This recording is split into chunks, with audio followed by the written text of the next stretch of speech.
Cool. So yeah, my original idea for this topic was just SF canvases, because part of my work is in the corporate world, and I thought, you know, I use a lot of visualization there. But then as I developed this presentation, my thinking kind of changed along the way to visualizing solution focus, which is a different way of coming at things. So we'll start off with the idea of canvases, and then we'll explore SF a little more visually.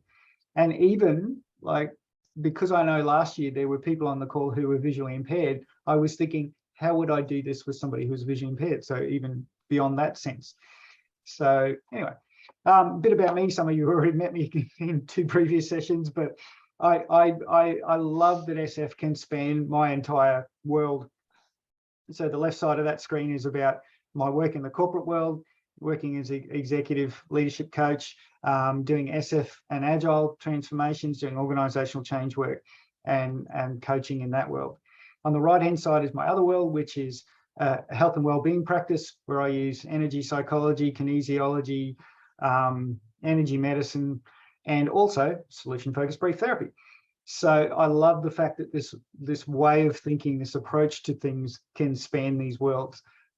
Sometimes there's a bit of a trick in shifting from one-on-one conversations where the client's the expert in the world, where you're working in a corporate setting where there's a little bit of expertise that you're bringing. There's a little bit of an expectation that you are bringing some expertise into that situation as well, not just the coaching questions. I don't think you can be as detached from the content in the corporate world. And this talk particularly, and I love this conference, the fact that I've been able to speak in both of these worlds. You know, the first session I did today was kind of leaning a bit more towards the left. The one I did just before this was towards the right. This one is, again, could possibly span both. So I just love this fact. All right, a couple of quotes here about using models. These are just purely random, and I apologize, I didn't take the time to find the sources of these. But I love the first one, that all models are wrong, they just vary in their usefulness. And SF, if anything, is about what's useful. So I think that quote came from someone in statistics. And I love, there's another phrase within SF where we talk about useful misunderstandings. We ask a question, the client heard something different, and their answer is fantastic. It just wasn't the question that we asked, but it doesn't matter. It was a useful misunderstanding. The map is not the territory, so you know, if the map is wrong, don't try and correct the territory. You know, again, a visual reference. If I can see a little further, it's by standing on the shoulders of giants. Isaac Newton quoted that from someone else.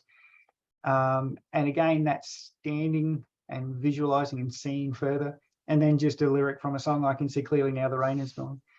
So yeah, just random quotes. Has anybody else got a favorite sort of visualization quote that they would throw out? Just comes off the top of the head.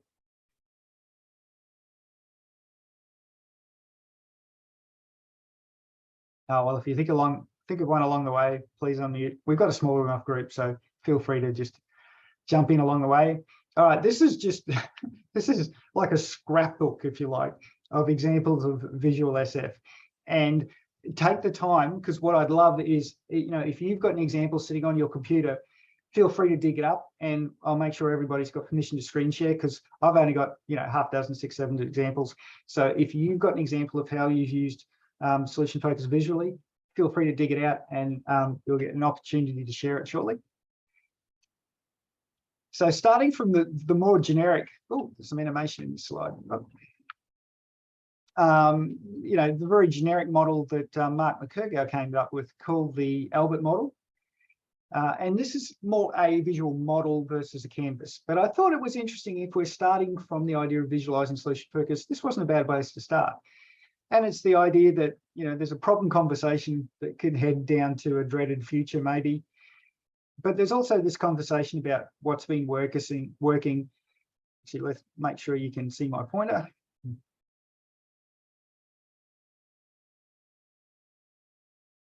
Can you see my mouse pointer now? Cool. I like to point at things. So yeah, this difference of perspective and conversation. So finding what's working, noticing useful qualities and skills, and moving towards a future perfect or a preferred future. it's just a visual model of SF. I wanted to throw that one up there because, you know, when you're first introducing SF, it can be a model that's useful in terms of discussion. Has anybody used this to start a conversation or as part of training? Yep, Todd. Yep. Anyone else?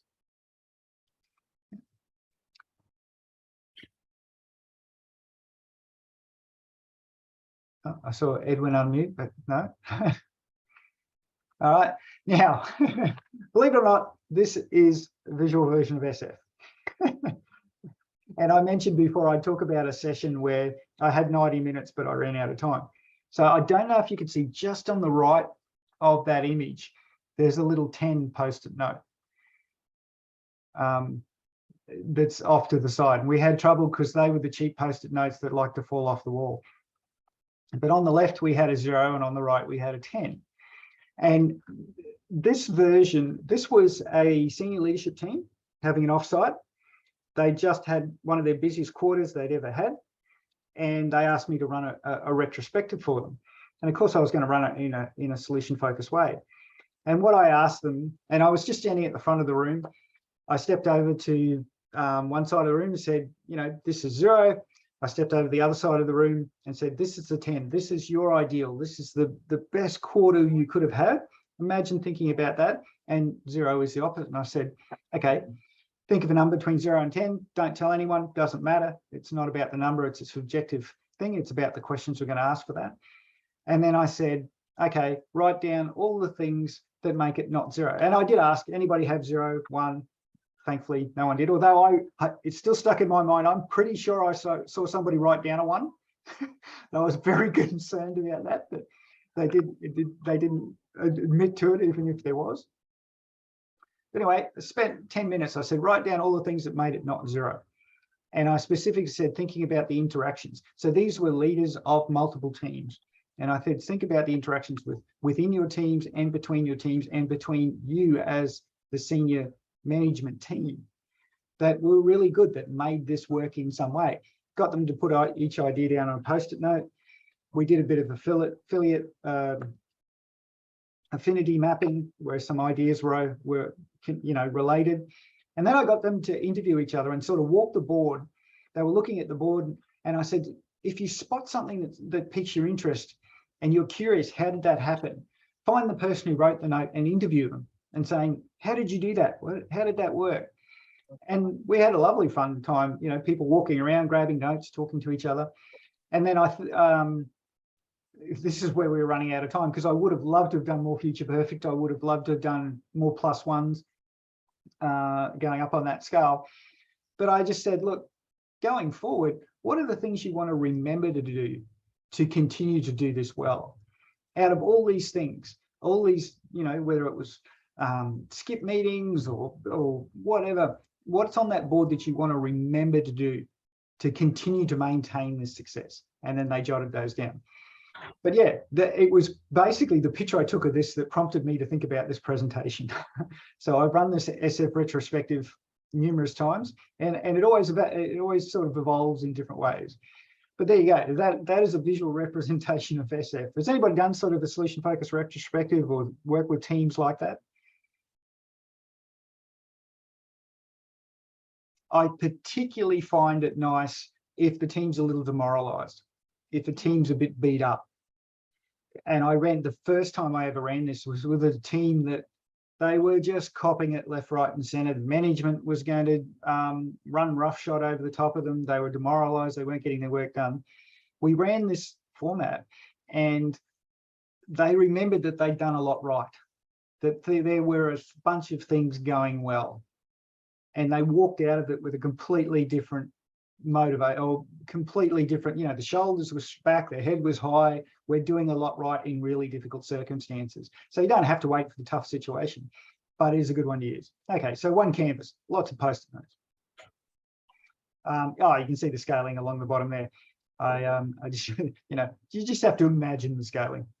And I always ask people to put the post-it notes around, you know, not where their number was, just put it up on the board and leave a bit of space towards the 10, because I might want to ask about what the +1s could be, or I might actually have time and explore what 10 is, but I didn't have time. And there was about 12 people in that group, so it was a good size. Strategy canvas. There's been a paper that was published some time ago. Sorry, Zoom has just done something interesting for me and changed the layout. Sorry, I didn't put the reference on there. I will include that at some point. But there was solution-focused strategy canvas, where again you're working. It can be done personally, but can also be done. Is generally done with corporate strategy. The biggest issue a lot of companies have with corporate strategy is it looks great on paper and it just doesn't get executed. It doesn't translate down to the next level of management. So the idea with this is, as a team, and there's a fair bit of work goes into this. I know people who do whole day workshops just to create this graph and all the stuff that goes around it. But the idea is they've got a strategic vision. Out of that strategic vision, there are a number of critical success factors. And I think if you had 80, it'd be too many, but I'd try and bring it down from there. Of those critical success factors, where would you rate them? 1 to 10. What are you already doing that makes it that high? And in the next quarter or next month, what are you going to work on to actually raise it up? And you check back in on this regularly. You can do this personal as well with multiple goals. I've seen that done. I've run this with at the program level in a company when you've got a number of projects, you want to see how they run. Yeah, very much apologise for not putting the reference up there. It's a great paper, and people are continuing to evolve it. One of the best guys I know who does this is Jason Pascoe in Australia. He does this with a lot of schools and a lot of leadership teams. So that's another example of a canvas. What else we got? Oh, the doc from Hayes and Moon, Dialogical Orientation Quadrant. A lot of people are using that these days to introduce SF, just to try to explain how the conversation is different. You can jot this down on a notepad in a cafe, right? Good stuff, not good stuff, past, future. And the idea is you want to have more of the conversations in the resourceful past and the preferred future, and less conversations about the troubled past and the dreaded future. And again, have I used it yet? No. But I could use this in a workshop, no problems at all. Put this up on a flip chart, have some groups break out, explore the different things, find out what common preferred futures are and how they resourceful past could move you towards it. And again, in the corporate world, dreaded future is useful to visit because it helps you with risk analysis. With any sort of project or corporate initiative or legal stuff, whatever, the dreaded future can be useful to visit and then think about how, if some of those risks eventuated, how would we handle those in an SF way? So there was a guy who gave a talk in SF24 last year about that sort of conversation within a project management framework. So very good talk. What else have I got? Even just drawing this model, and I do this, I've done this frequently with one-on-ones and performance conversations. Over a period of time, no one is constant or nothing is constant, and we can choose what to explore within that canvas. We can ask the person over time, look, in the last few weeks, there's been days that have been better than others. What was different about those days when they were better than normal? And just drawing the line helps people broaden their thinking away from the specifics. So a useful canvas. Again, I've done this with a team over a timeline. Here was the last month or the last 2 weeks of an agile sprint. What was good? What would we like to continue to do? Things like that. Physical scaling. I think if you've ever had the benefit of going to an agile training in person, you can scale from one side of the room to the other. I haven't quite worked out how to do this in a Zoom room just yet. But you define a scale. And one of the most creative retrospectives I've done recently was in a lounge room. The team I was working with was doing an offsite, and they'd rented an Airbnb. And then, unbeknownst to me, they said, come in, run the retro. And I was thinking, okay, there's going to be some sort of conference room that we can work in. No, it was a lounge room, and it had sofas and recliners in amongst the lounge room. So I still managed to do this kind of physical scaling. I said, okay, down that end towards the kitchen, that's things not going well. 10 is up that end towards the door. And in this time, the one downside I see with physical scaling is that people can see and compare. So with this team, there was enough psychological safety to say, okay, stand where you are on that line in terms of how well you think things work. And then you have a conversation about what's different. Where I first experienced this was in a training by Paul Jackson, I think. And it was something that was common. It was like, what's your experience of solutions focus, or how confident are you in applying it? So it wasn't something that could cause issues. So I was a bit hesitant about using that in the retro, but I felt that team had enough psychological safety that they were open enough to share. So one person stood at a 5 and another person stood at a 9, and it was a good and open conversation. And what I love about physical scaling is you can move your body to get a different perspective. So what I did with that team was I said, standing from where you are, look back towards 0. And the first comment out of someone's mouth was, well, we're a long way from there.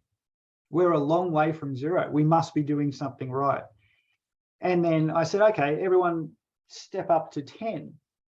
And by physically moving the body and standing in a different spot, immediately the brain goes, this is different. And you can ask what would be different at a 10 as you look back there. What's a small, and then I brought them back to where they were, and I said, okay, take a tiny little step forward, put one, the heel in front of the toe of the other foot, step forward a bit, just feel that small difference. So I love that part of physical work. Yeah, it's not a canvas, but hey, it worked in the lounge room.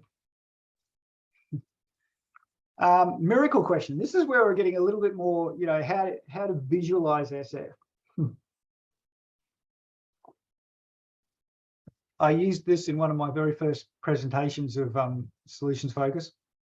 On the one on the right, the problem of Spanishistas. This is when Harry Potter was still very prominent in pop culture. You can ask the miracle question. What if you could do some magic where the problem disappeared? What would be different? The one on the right, the left is the TARDIS. Any Doctor Who fans there would recognise the TARDIS? Anybody recognise the TARDIS? Come on, I can't be the only Doctor Who fan on this call. So the TARDIS is actually a time machine. A simplified version is a time machine. And if you're trying to visualise somebody in shifting their awareness with the miracle question, the idea of stepping into a doorway or a TARDIS, some threshold, and something that also gives you some distance, and then stepping back out and something is different. It's a great way of actually having a temporal shift that creates the ability to ask the miracle question. It's part of the hypnotic induction. Yeah, have a bit of fun with this. I'd love to have a cardboard cutout of a TARDIS in a conference room one day. But even just any threshold, has anybody had the experience where you walk from one room to the other and you've forgotten what you entered that room for? And it's something to do with crossing a threshold. So, even if you're working with somebody in person and you would like them to experience a physical shift of a miracle question, walk them over a threshold. It's an interesting neurological trick. All right, I think we're about out of my examples. Oh, this one I did in a meeting the other day, literally yesterday or the day before. And I thought this is another visual SF idea. So in Agile, in the Agile software development world, there's a question we ask called the Fist of Fives. And it might be at the end of a project estimation meeting. There was a group of 5, 6 people, and I said, okay, holding up your hand, 5 is you're really confident about our estimates, and 0 is the opposite. And I said, to avoid confirmation bias, we've all just got to hold the hand up and go 1, 2, 3, and whatever number of fingers you want to hold up. And it occurred to me that's a scaling question. It's a confidence scaling question. So you're actually using our hand to visualize that confidence. And look, somebody in the group was at a 2, 2 others were at a 4, and there's a great conversation there about, okay, you guys at a 4, you seem really confident with these estimates. What are you guys noticing? And then the person who was a 2, I said, well, that's still not a 0, so you're a little bit confident. What gives you some of that confidence? And then just, what's the difference? Why are you at a 2? What are you thinking that maybe we've missed? So yeah, hand, there you go. You've got a built-in scaling tool that comes with you wherever you are. And of course, I don't know, I talk with my hands a lot, but you can do scaling like this as well. Somebody just dropped something in the chat. What's that one? Andy Roberts has amazing collection. of canvases for everywhere, and not necessarily just, but can of course adjust them. Fantastic. Thanks for sharing that, Anu. All right, I am out of examples.